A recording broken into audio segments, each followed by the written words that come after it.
with the economy, people can't get to the food. I have a brother that doesn't have a driver's license.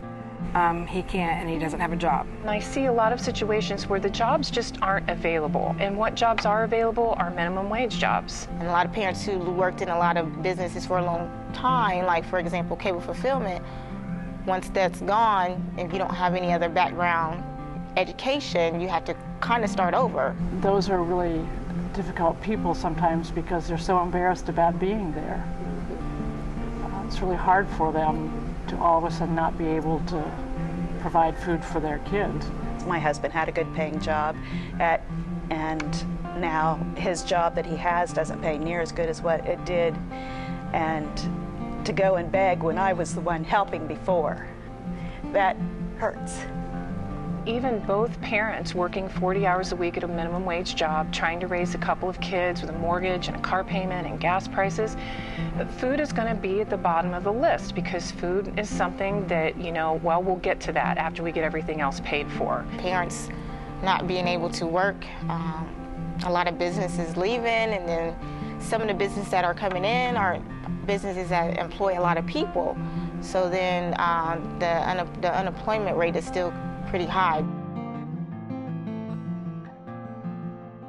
There's times when I feel like a bad mom because I can't get my kids what they want or need. I see a lot of kids in the area that you could tell need something to eat. When a kid comes to school hungry, they're more worried about trying to get something to eat than they are learning. It's important that people know that the kids are the ones that need the food. The adults are grown up, but these kids need to grow up, and they need the nourishment to learn and be able to function properly in the society. But they'll try to get extra food in the lunch line and then slip it in their backpack to take home, and they've said that it's for siblings or things like that, so it's just really sad.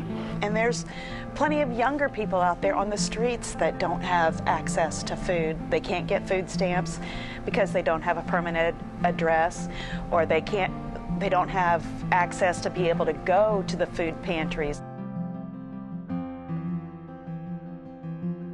I have elderly parents that live on a fixed income, and their income just barely meets their bills, and they're having a hard time with food. So they go to food pantries, but they can't get food stamps. I got an older couple that lives down there on the street from me, and I try to help them too because, what I can't use, I let them use, and they use it. But now that they're older and having to live on fixed incomes, well, with Social Security being cut and with their medications and everything, they don't have the money for food. People don't realize food pantries is out there to help. And some of them's too proud to even go to them, the ones that you can't afford it, I've seen older people have to eat cat food because they couldn't afford groceries, and they didn't know about the food pantries or were too proud to go there. You don't have to be too proud to ask for help. When you go to the food banks on the days that they're open and you see, everyone is just so appreciative, and then they ask what they can do to help. This past year, Marion City implemented the universal free lunch program. So, poverty's gotten to such a point where it's not just, the people that sign up for the free lunch program, it's the whole community. The YMCA and pioneering a healthier community, that's huge. We have a lot of food banks, Mid-Ohio Food Bank's big in our area. There's a summer program here for feeding kids in the park all summer. The Take Home Backpack program, that was every other week, but the plan is for next school year for it to be every weekend. The health department has some initiatives going to help with this fight. And St. Paul's has had a Tuesday night supper for people for 50-some years now that's done by different churches around town. That's a social time for people. The dinner's served at 5:15 and people are there at 3 o'clock and want to play cards and just socialize with each other. The Salvation Army has produce giveaways twice a month sometimes, and they usually send you with a garbage bag full. I think it's great. I think it's wonderful. I like to go to the produce. It helps a lot.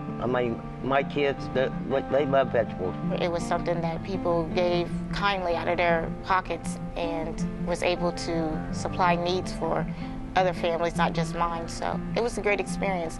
I don't have any complaints about it because at the time that we needed it, it was very helpful for us.